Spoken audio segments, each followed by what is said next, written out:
สาปัญหาใจพักเอาไว้ก่อนล้มตัวนอนลงหมอนขาดกับสาดพื้นเก่าที่ตรงนี้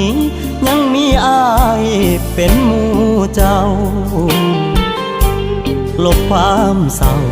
ทุกเรื่องราวปวดร้าวในใจ